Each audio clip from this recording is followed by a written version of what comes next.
You're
listening to Big Blend Radio's World Party Show with Nancy and Lisa, and you just heard Open Waters, the title track to world-renowned guitarist Todd Mosby's brand new and fifth album.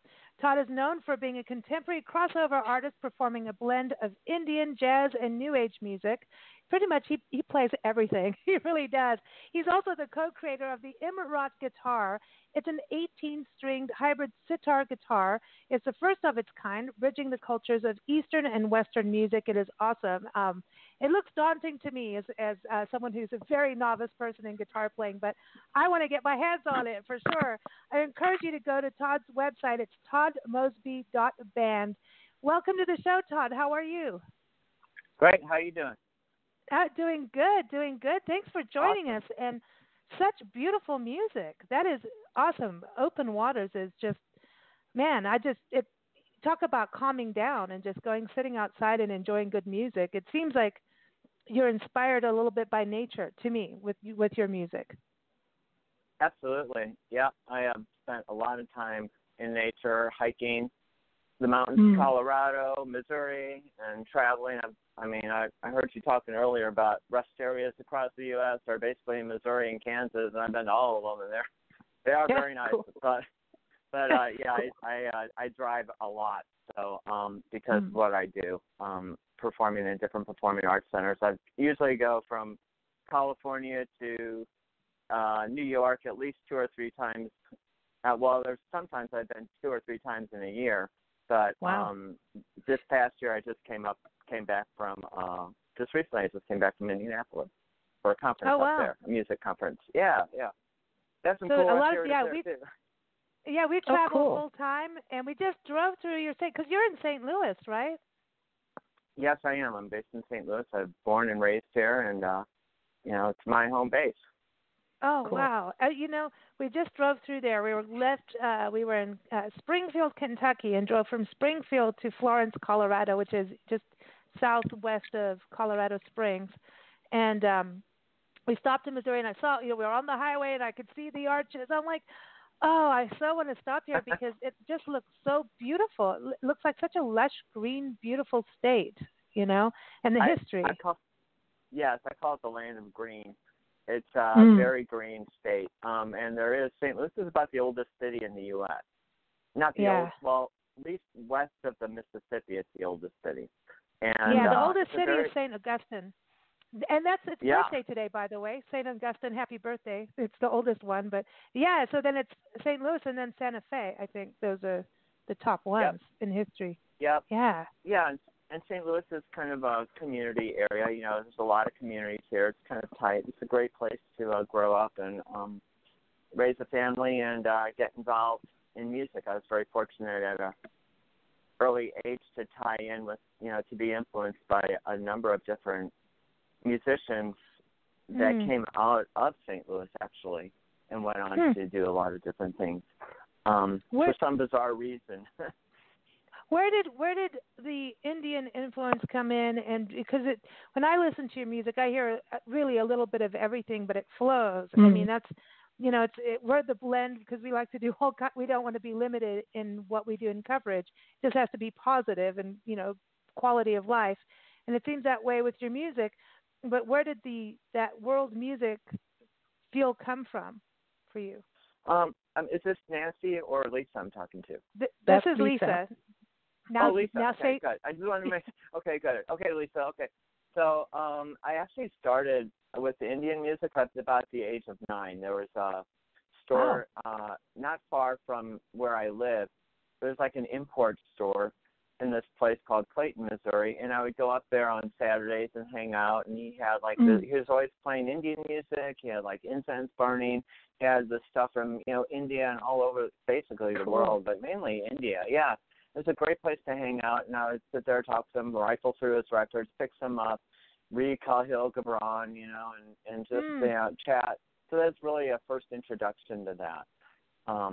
But then later on, I wound up studying with Ustad Imrat-Guitar, who was, because he moved to St. Louis, and he actually lived right down the road from me, and he was this is the late Imrat-Guitar. He was India's greatest sitar player. He came from a family of musicians dating 7 generations, dating back 500 years to the court of Tanzan and the court of Shah Jahan, which was one of the great Mughal emperors of Persia and northern India. When Persia invaded northern India, they kind of blended their culture, and it came to a very, very high level of music, art, science, literature.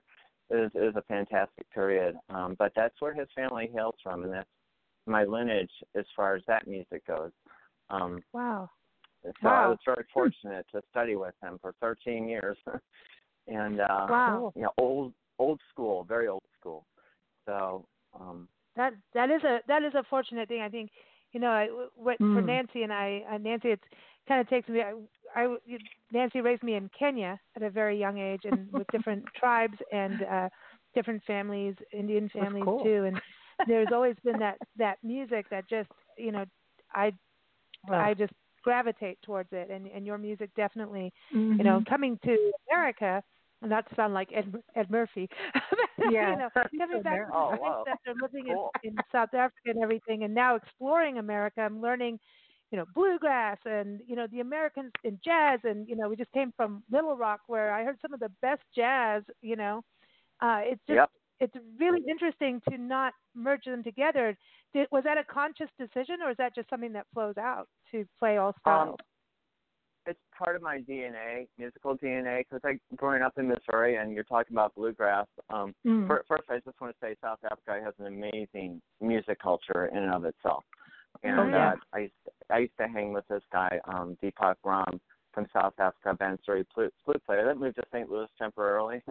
But anyway, so I grew up listening to the folk music and bluegrass music of the 70s. In other words, I listened to this album called Will the Circle Be Unbroken, and from there was able to enter. That was by the Nitty-Gritty Dirt Band, and I started entering into it's like the bluegrass revival period back there in America.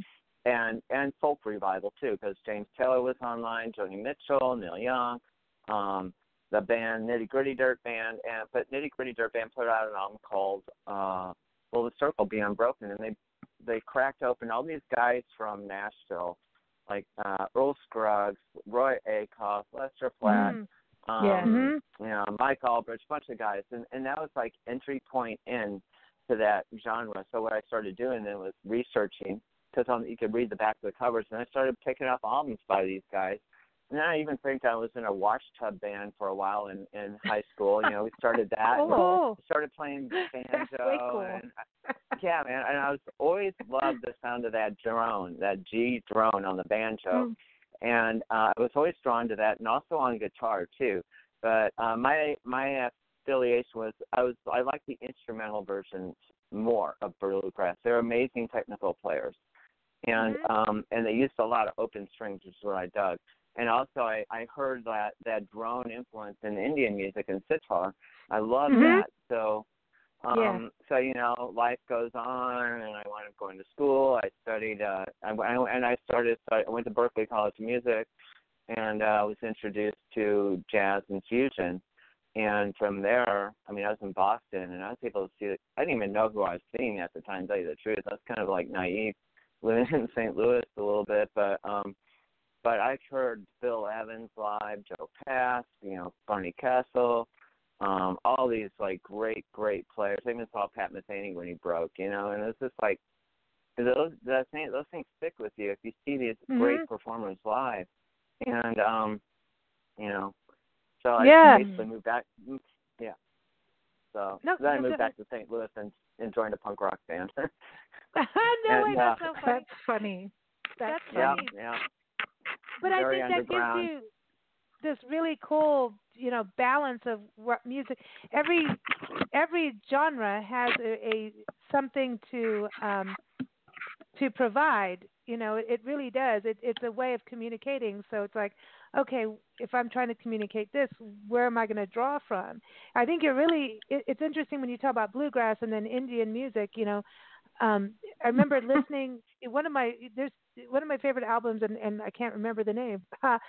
Joshua Bell and Philip Glass, I think it is, that they played this. Oh, music. It was like Appalachian music, and I just know this. I just listen, and it's in I could sing it, but not really. But listening to some of those little riffs remind me of Indian music, and it's that I don't know if it's the timbre or they both seem to have like this hammer stop in their music. Does that make sense? Where it just kind of like there's these breaks and it's like an audible like snap in the music. It makes yes, and it makes total sense. Okay, you figure the music of Appalachian came to us through Ireland, which came, and if you listen to the music of Ireland, like especially bagpipe music, the melodic content is very similar to what's called a Shehnai instrument, which is a reed instrument in India, and the ornamentation is almost exactly. I can't tell a difference, and they have those drums too. So if we were to follow the history of culture, and rather than using written text but listening to the music, to my ears, it sounds like something happened, and there was big jump going from northern India, because Imrat used to say that, you know, they used to say the natural scale or the major scale was, he said, was invented in India about 10,000 years ago or some ungodly thing. Oh yeah. But if you see how, but if you, and that's, he said, and then it went to, you know, Greece, and then, you know, Pythagoras, you know, we got the Pythagorean scale. That's what we know today as. But I mean, it was around back, you know, in the ancient world. I mean, the Chinese, the Indians, the Egyptians were all playing music, and they had the scale then. So it just wasn't invented in Greece. You know, that's kind of contemporary times compared to like the history of. But anyway, so there was a big jump that went from there. How could that music get to Ireland?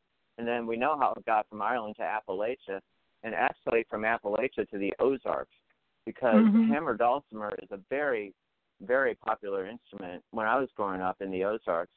And that music leaked up into St. Louis. And I kind of grew up in St. Louis and Cuba, Missouri as well. And we used to do what was called shade picking, you know, going out the back porch, back under a shade tree and just picking and, you know, trading licks and learning music like that.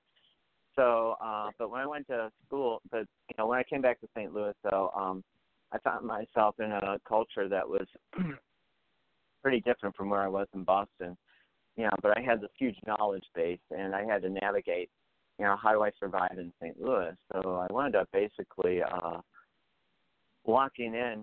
Fortunately, you know, I started jobbing around after the punk thing, you know, doing jazz, and I wound up becoming one of the top jazz players in St. Louis for, you know, its first call with one of the biggest agencies for years. And from that, I was able to just play with hire the finest players to play with me, and because I was contracting out, and I got my hands really, really dirty, not dirty, but really involved in music and jazz at the deepest level from some of the finest players. I mean, players that were related to Miles Davis, players that were like this guy Joe Charles.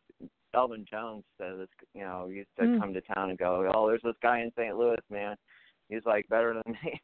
And his name is Joe Charles, amazing drummer I used to play with, and there's a nice pocket of musicians here that were very kind to bring me up along the way. So.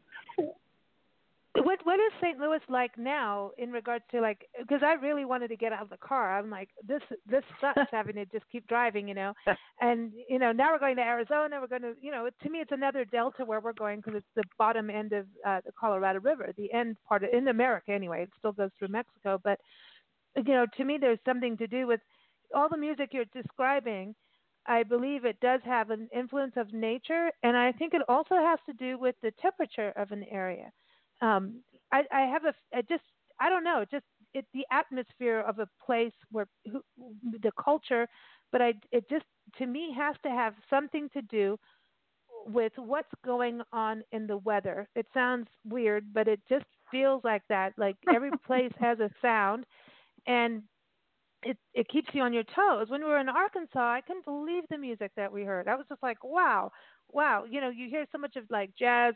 Oh, there's smooth jazz. There's all these different jazzes, but there's New Orleans jazz. But I'd never heard, like you hear about St. Louis. I grew up hearing about St. Louis and you know, the St. Louis blues and all of that, you know, like Beale Street and Memphis and all of that. But like wanting to go there and wanting to just dig in deep, you know, that Little Rock experience we had, which was just this little awesome. taste of it, is still sitting with me. I can't shake it. I'm like, I need to go back. And I'm glad I filmed these guys just so I can hear it. Just because it was so different. What is St. Louis like going there? And do you think the weather and the surroundings influence it, the music? Yeah, that's the first time I've ever heard a thing about the weather, but that makes total sense to me. Like 100%. You know, this is like a jungle in the winter. Nancy, remember this. She's my mom. I remember that, Nancy. Someone said I made sense for a second here. Anyway. Oh, it's the first. No, 100%.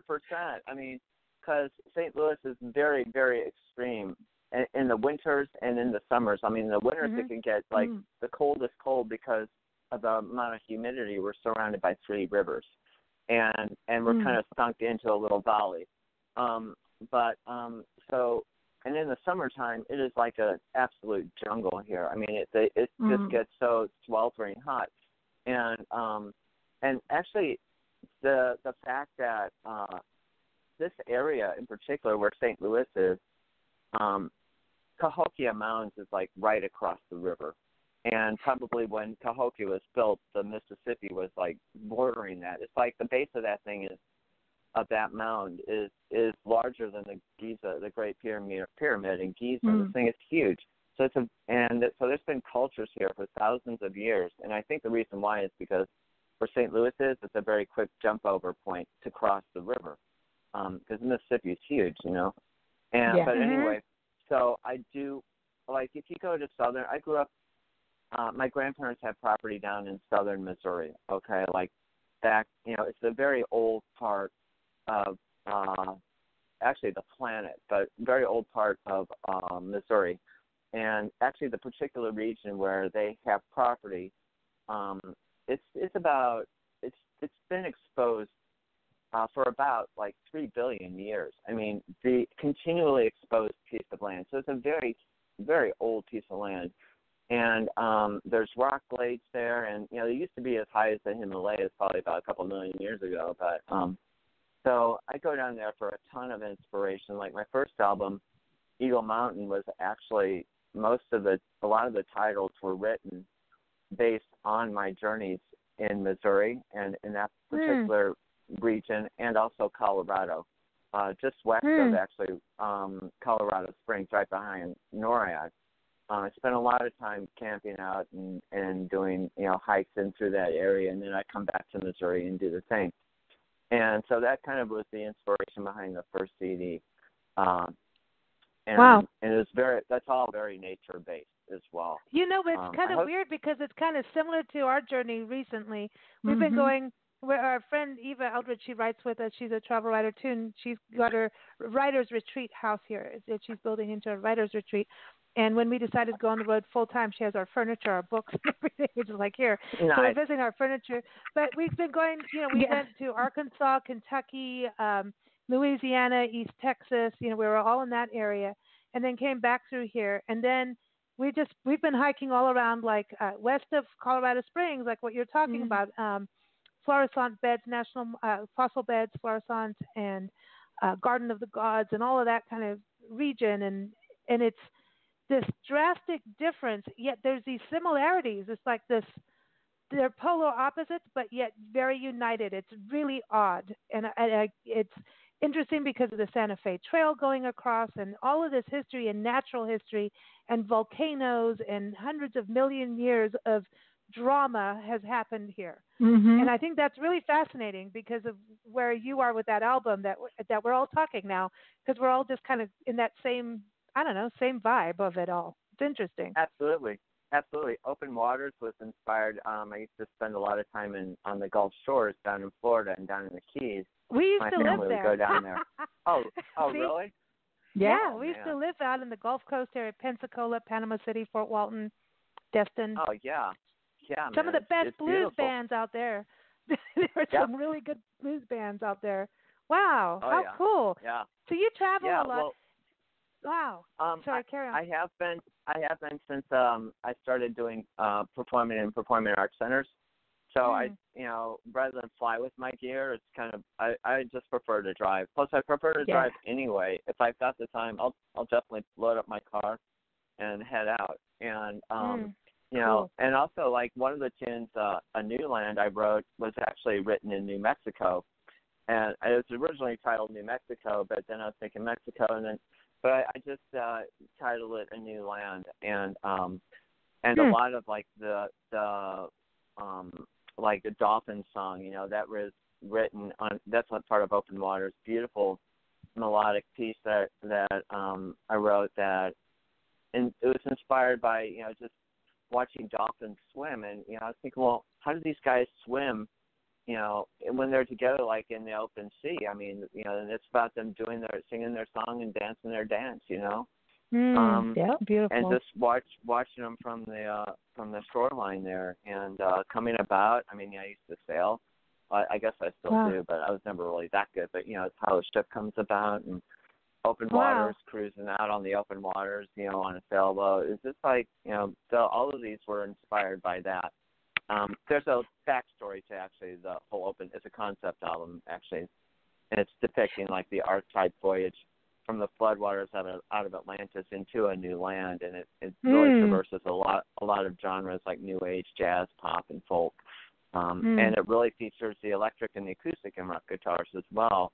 I kind of highlighted them in a number of different settings, only because the sound of them was very unique to this music and integral to it. So I definitely included them in on that. Should I explain what the thing looks like to your listeners, maybe? The Imrat-Guitar? The Imrat-Guitar, I really wanted to touch on this because it's really fascinating to me because, singer-songwriter who I played guitar and I failed miserably as a songwriter from my bad guitar skills, but I do understand a guitar. But it's like going to 12 strings would be like daunting, and then to think of an 18 strings, and then wait, you got two necks, okay, and I've seen musicians have those, fancy rock guitars like that, but this is really different, and it looks, number one, absolutely beautiful.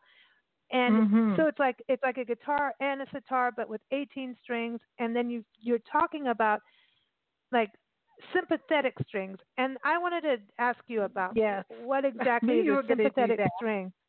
I know. Okay. Okay.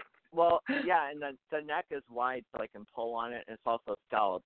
And what happens is the sympathetic strings actually, I'm actually playing on basically 3 strings. There's 11 sympathetics and then 3 chikaras, but I have four strings that are on, basically I press on the neck with. 3 of those I actually play on, and the other one is just kind of like a bass note that I use for chords. But anyway, long story short, a sympathetic is when you hit a note on the guitar, like a regular guitar, it'll usually, if it's in good tune, it'll sound other notes as well. Or let's say if you have a piano and you press the damper pedal down, so all the string, if you hit a note, all the strings will ring. Okay, that's a sympathetic vibration to the initial attack of the note. So what happens on this guitar is I only have 11 strings, so you really can't control the sympathetic vibration on a piano. But with my guitar and a sitar, you can, because you can tune them to the scale you're in. And the point of it is, what it does is it takes the note you hit, catches that, and actually extends it out further. So you don't have a die-off point at all. And it makes the note just sound like you're in a reverb cage, But then what happens is it starts firing other notes as well, and you get this really beautiful kind of natural harmony. If I'm playing very traditional rock, music, classical North Indian.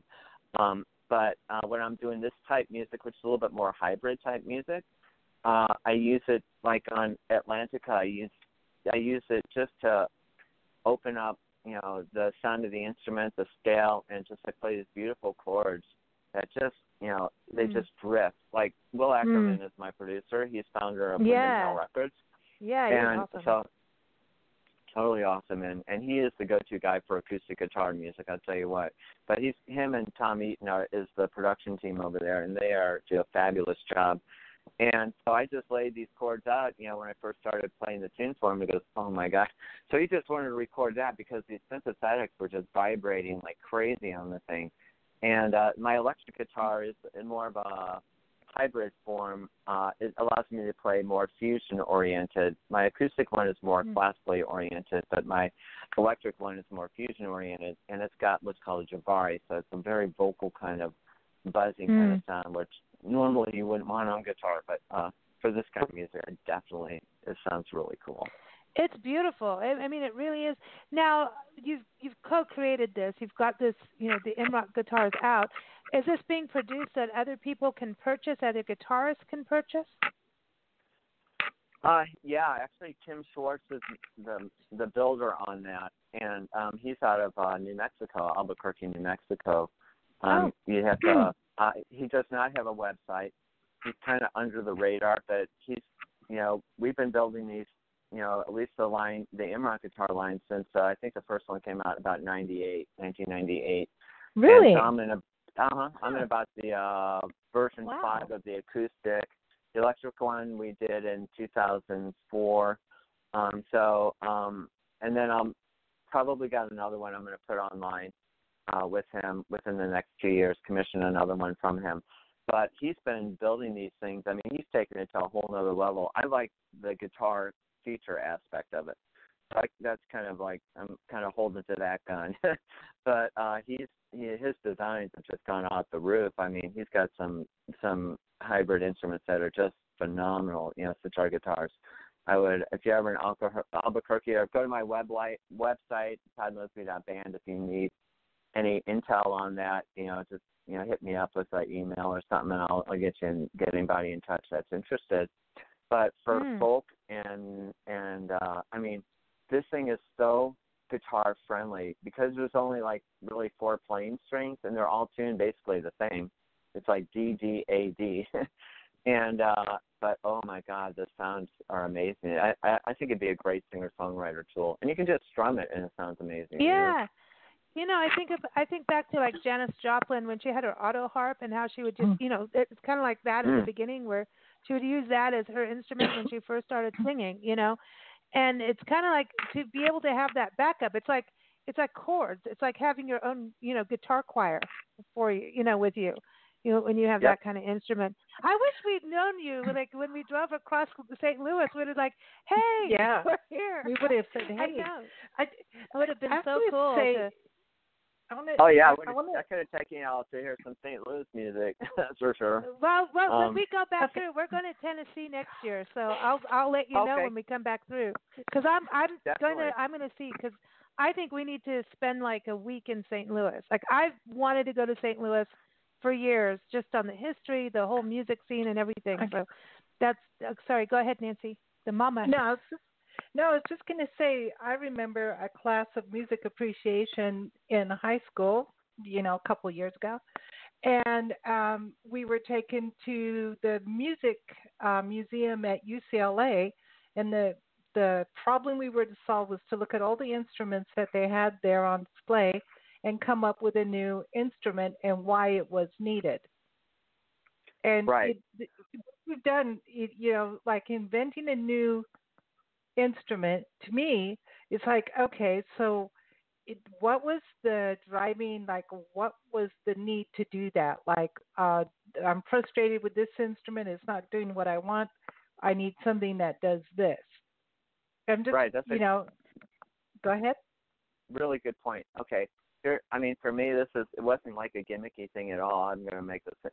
No, it was like out of a need because, and this is how these things usually come about anyway, the limitations of a regular guitar could not really function anymore. So I was midway through my studies with Imrat, and I said, look, I need an instrument that I can access the tarabs with, the sympathetics, because that is really where the heart of Indian music is being able to fire those tarabs and being in perfect tune and having an instrument you can pull notes in and phrase, like an Eastern sitar musician with. So it came out of a need because there wasn't an instrument around. The guitar did not have that capability. And luckily I found Kim Schwartz, who was based in Chicago at the time, and he was already doing hybrid designs. And so all three of us got together and started these designs. The first one or two just really was not functional for me as a player. But I kept making drawings, and we kept going to Imrat, and back and forth. We finally came up with the first functional one, which I still have. And then as time went on, I need an electric one, so I don't have to carry a sound system with me. I can play with a drummer and bass player, and I don't have to jack right into my amp. And then what happened is when you have a new instrument, a lot of times you have to design or create a new music around that. And so because I love composition, it was kind of a natural fit for me. So I started doing that as well. Wow. Wow. I wonder how many new instruments have been created over, like, say, the last 30, 40 years even. Just an absolute need. Do we even know? Well, I don't know, but I know the bass player I play with, Michael Manring, he's like one of the world's finest bass players. and we travel in my ensemble, which is called New Horizons Ensemble. He's had to have basses created for him because again, the same thing. It was a lack of function, or what was available on the basses that were there couldn't handle his concept anymore, because he needed something to put. His concept was pushing the instrument bounds to the point where they just needed an instrument design so that he could express what he had going on in his head.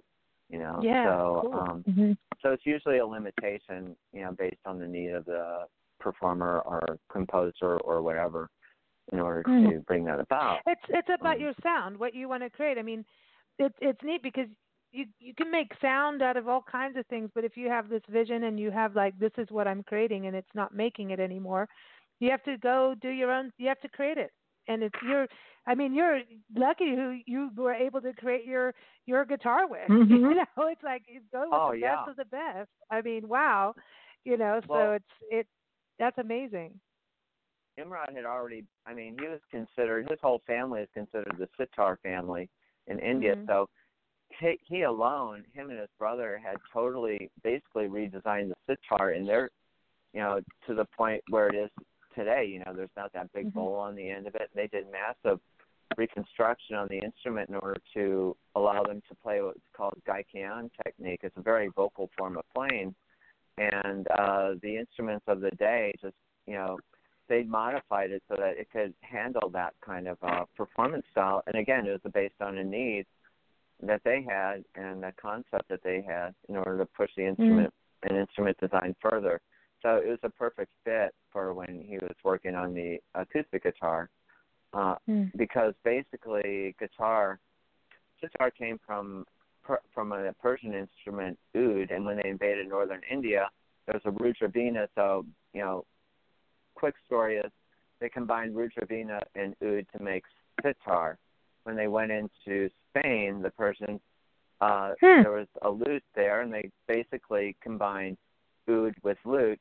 You get rid of the wide neck, you lengthen it, and oud only had like one or two strings anyway, so you put a few more strings. Anyway, so they combined that to make guitar, classical guitar, and some of the best ones in the world, flamenco ones, come out of Andalus, Spain.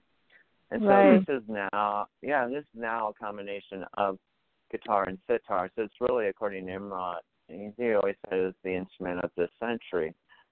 So I'm just now starting to get out and let people know this thing's there if you want it.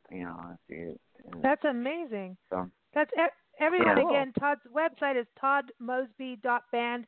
It's Todd, Todd, Mosby.band. Go keep up with him, and also his different performances across the country. Go get his album, Open Waters. It has been such a delight having you on the show. When we come through St. Louis, we'll see if you're in town, because you never know where you're going to be. But let's keep in touch, because it would be really cool to sit down with you. And I want to see the guitar, and we're driving through Albuquerque, but it's going to be at 3 a.m. So otherwise I'd say make a stop. But I know it's going to be one of those crazy drives. But definitely let's stay in touch. And because I want to see this. Don't you, Nancy? Me too. You want to? Yeah. I know. We're both like museum, like instrument. I don't know. We just love them. We don't know much, but we go like, that is super cool. Do you think you'd get it into like the Museum of Making Music or something like that? Have you been there in Carlsbad, California? Actually, me and my publicist were working on it. But yeah, that's really cool. There's also another one in Arizona, right outside Arizona. Yeah, Phoenix, too. the Museum of Musical Instrument Museum in Phoenix, but in Carlsbad, California, the Museum of Making Music.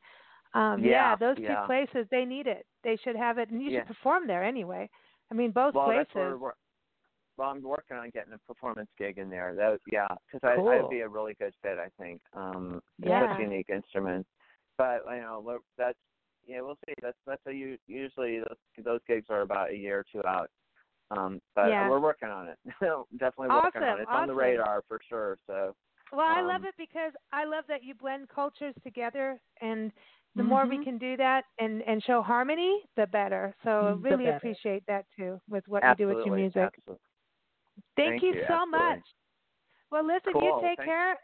And we'll see you when we get to St. Louis. Or is it Safe St. travels. Louis? St. Louis. Well, yeah. Okay.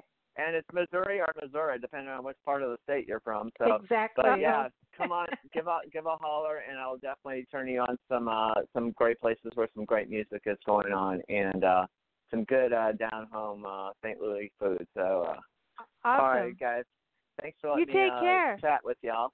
Safe travels you for too. sure. All Thank right, you, and you okay. too. Ciao. Safe travels All right. to you too. Everyone, again, keep up with Todd Mosby Band.com. Todd Mosby .band. I got to get the .band thing right here. I want to go .com, so it's .band. You take care. Okay, guys. Thanks a lot. Have a good day. You too.